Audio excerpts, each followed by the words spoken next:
The morning sun cast long shadows across the makeshift detention compound in Okinawa. 23 Japanese women knelt in the dirt, their hands trembling, their faces pressed toward the ground in absolute submission. They had been kneeling like this for nearly an hour, waiting for the gunfire that would end their lives.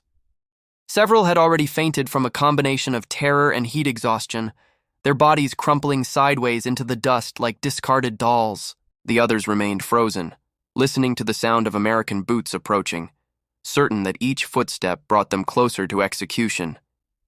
When the first woman finally looked up, she saw not rifle barrels pointed at her head, but an outstretched hand offering a canteen of water. Her eyes widened in confusion, then rolled back as consciousness left her entirely. She collapsed backward, joining 3 others who had already fainted from the sheer impossibility of what they were witnessing. The Americans were not executing them. They were helping them to their feet.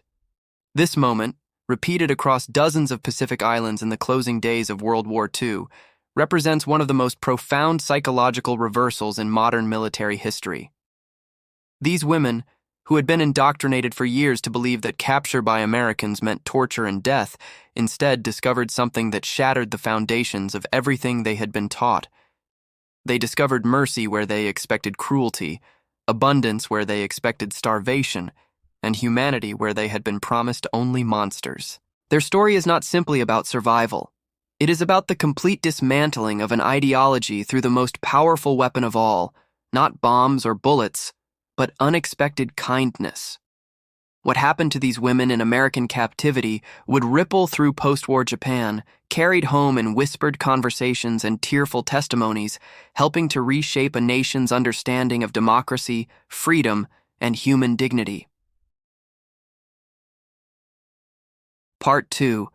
The Final Days of the Empire, words 801-1600. The summer of 1945 brought an oppressive heat to the southern islands of Japan's crumbling empire. In military hospitals carved into hillsides, in administrative offices hastily relocated to bomb shelters, and in auxiliary units scattered across Okinawa, Saipan, and the Japanese mainland, thousands of women served the emperor's fading dream. They had not volunteered for heroism. Most had been conscripted, pulled from schools and offices as Japan's manpower crisis became desperate. 16-year-old girls who had been studying literature found themselves sorting casualty reports. Young mothers became nurses in field hospitals, where the wounded outnumbered the beds by 10 to 1. The propaganda had been relentless and specific. Every woman serving the empire had sat through mandatory orientation sessions where officers described in graphic detail what awaited those captured by American forces. The presentations included alleged photographs, though many were clearly fabricated or taken from other conflicts entirely. They showed bodies of women, mutilated and discarded. They featured testimonials from supposed survivors who described systematic rape, torture, and execution. The message was unmistakable. Death by your own hand was the only honorable choice if capture became inevitable. For many women, this indoctrination went beyond fear. It became a twisted form of comfort. If death was inevitable, at least it could be controlled. They could choose the moment, the method, the final prayer. Some carried small vials of cyanide disguised as perfume bottles.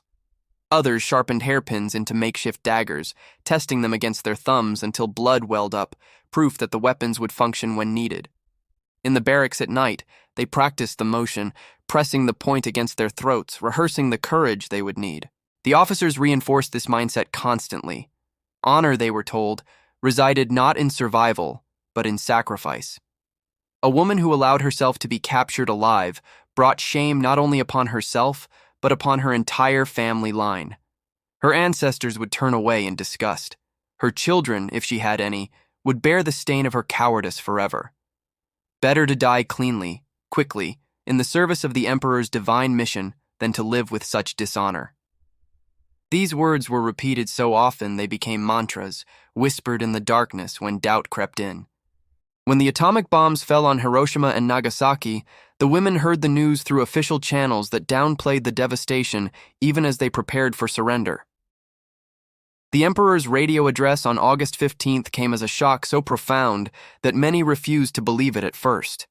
His voice, thin and reedy through the static, spoke of enduring the unendurable and bearing the unbearable.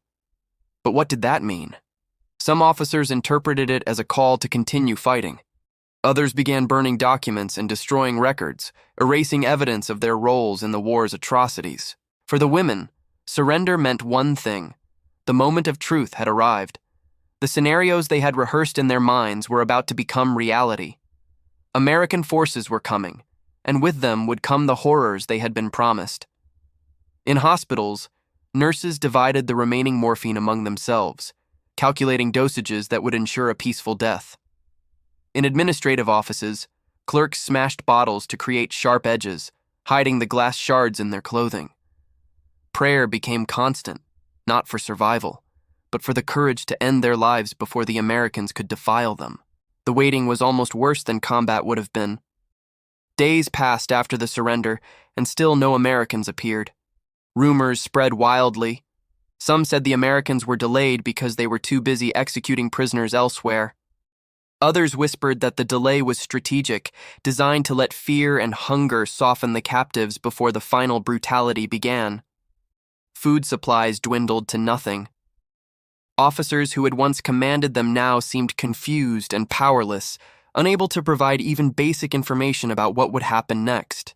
When the order finally came to assemble for processing by American forces, many women considered it their execution summons. They dressed carefully, as though preparing for a funeral, because in their minds, that was exactly what it was. They wrote final letters to family members, knowing the letters would likely never be delivered, but needing to say goodbye nonetheless. Some tied their hair back with particular care, believing that presenting themselves with dignity in their final moments mattered. Others clutched photographs of parents or children, pressing the images against their hearts, seeking comfort in the faces of those they would never see again. Part 3.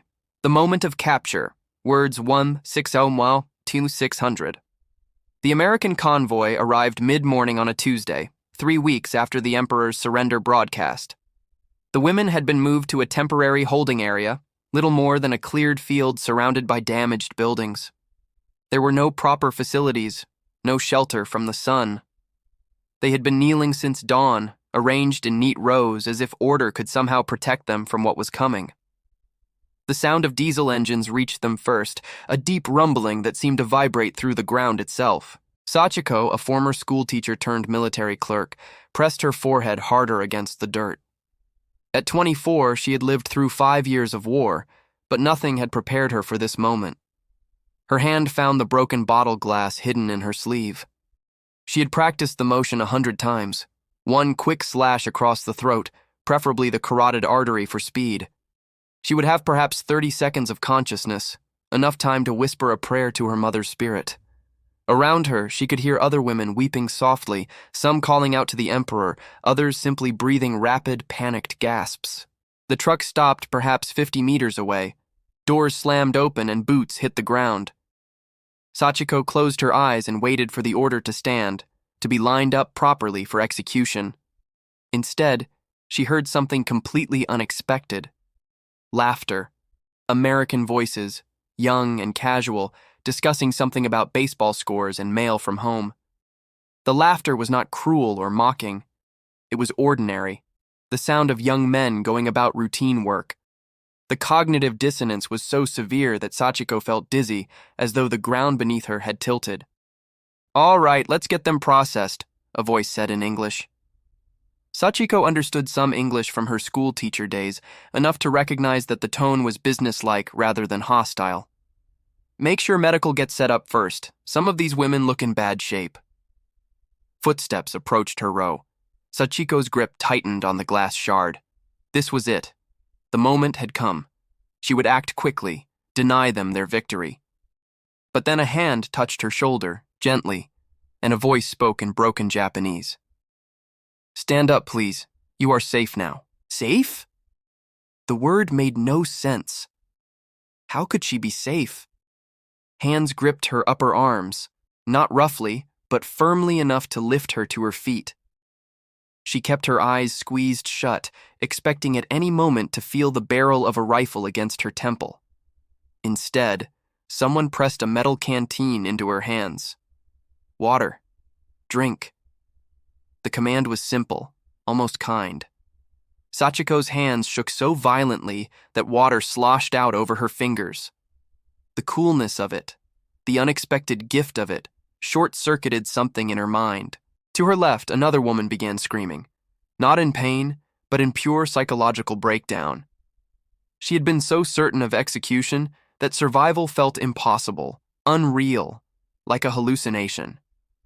Her screams became sobs, and then she simply crumpled, unconscious before she hit the ground. 2 American medics rushed forward immediately, checking her pulse, speaking quickly to each other in medical terminology. They lifted her carefully onto a stretcher and carried her toward a tent being erected at the edge of the compound. More women fainted as the reality penetrated. Keiko, a young nurse who had spent 2 years in a cave hospital watching men die from infected wounds, lasted 3 minutes on her feet before her knees buckled. She had been gripping a sharpened chopstick in her pocket, ready to drive it through her own eye socket into her brain, a technique a doctor had once described as mercifully quick. When she woke, she found herself on a canvas cot with a cool cloth on her forehead and an American medic checking her pupils with a small flashlight. The processing continued throughout the afternoon, but nothing about it resembled the nightmare scenarios they had imagined. There were no beatings, no sexual assaults, no public humiliations. Instead, the Americans conducted medical screenings, checking for injuries and illnesses with professional efficiency. They recorded names and home villages in careful handwriting, assuring the women that the information would help reunite them with families eventually. Some prisoners assumed this was merely preparation for later torture, a cataloging of victims. But as the hours passed and the violence never materialized, doubt began to creep in. By evening, the women had been divided into groups based on medical needs. The seriously ill were taken to hospital tents. The rest were led to barracks that, while basic, were clean and equipped with more amenities than they had seen in years. Electric lights glowed steadily from bulbs hanging from the ceiling. The sight of such casual waste of electricity, something strictly rationed in wartime Japan, struck many as almost obscene. Surely this could not last. Surely the facade would drop and the real treatment would begin. Fumiko, an auxiliary worker who had cataloged supply shipments before the surrender, sat on her assigned bunk and stared at the wool blanket folded at its foot. It was clean, thick, and whole. No patches, no holes, no stains. In the final year of the war, she had slept under newspapers. Before that, she had shared a single threadbare blanket with 3 other women. This blanket, given freely to a prisoner, represented more textile wealth than her entire family had possessed. She touched it hesitantly, half expecting it to dissolve like a dream. When it remained solid under her fingers, she began to cry silently, overwhelmed by a confusion so profound it felt like grief. Part 4. The first meal, words 2601-3600. The dinner bell rang at 1800 hours, the sound echoing across the compound with mechanical precision. The women assembled slowly, hesitantly, still convinced that each new experience might be a prelude to execution. They were led to a mess hall, a temporary structure with long tables and benches. The smell that hit them as they entered stopped several women in their tracks. It was the smell of meat cooking, rich and savory, layered with the yeasty aroma of fresh bread and the sharp tang of coffee. For women who had subsisted on watery rice gruel and pickled vegetables for years, the olfactory assault was almost violent in its intensity. American soldiers stood behind serving counters, scooping food onto metal trays with practiced efficiency. The portions seemed impossibly large. A thick slice of meatloaf glistening with gravy. A mound of mashed potatoes with butter melting into golden pools. Green beans, still crisp and bright rather than boiled into gray submission. 2 slices of white bread, soft and cloud-like. A cup of coffee, steaming and black. And on each tray, almost as an afterthought, a small rectangular piece of chocolate. Yuki, who had worked as a nurse, stood in line, staring at the food being loaded onto trays ahead of her. Her mind refused to process it. This was a meal fit for officers, for the elite. But they were prisoners.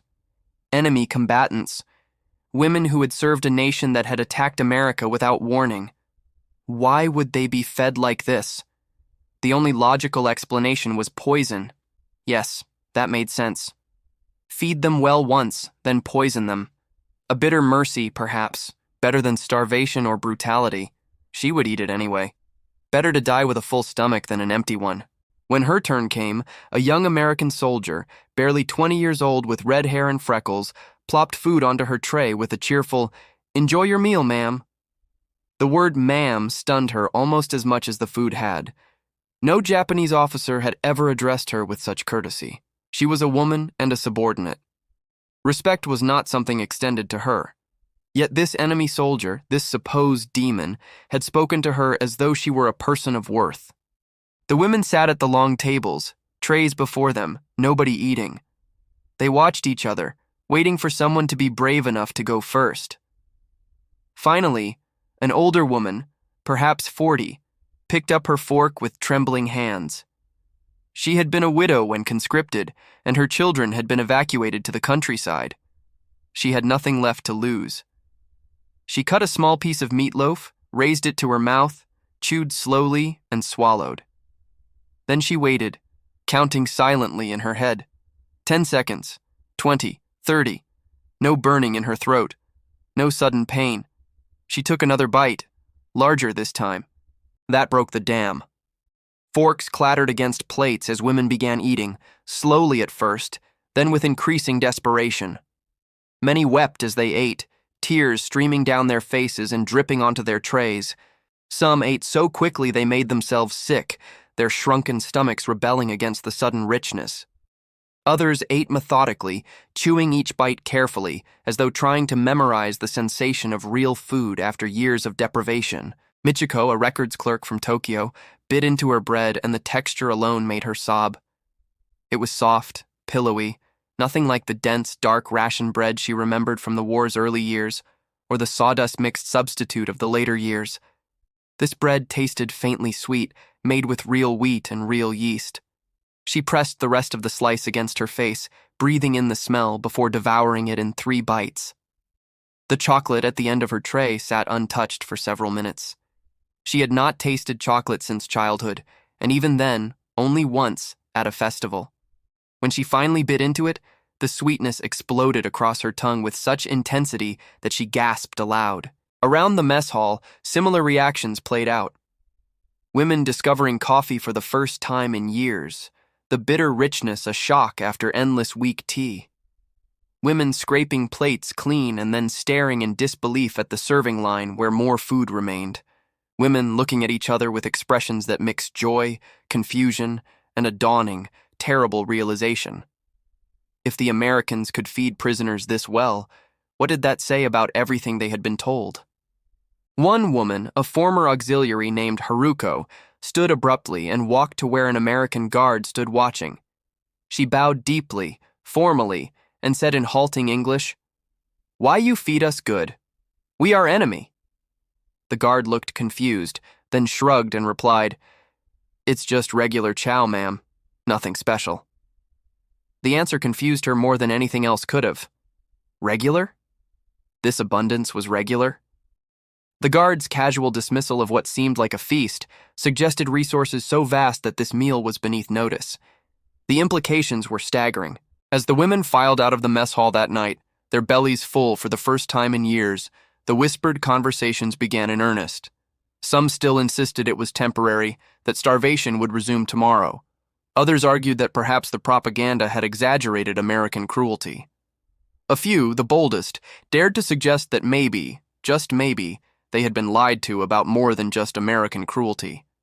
Maybe the entire foundation of what they had been taught was false, but those thoughts were dangerous, almost treasonous, even now. They kept such musings quiet, shared only in the darkness between trusted friends.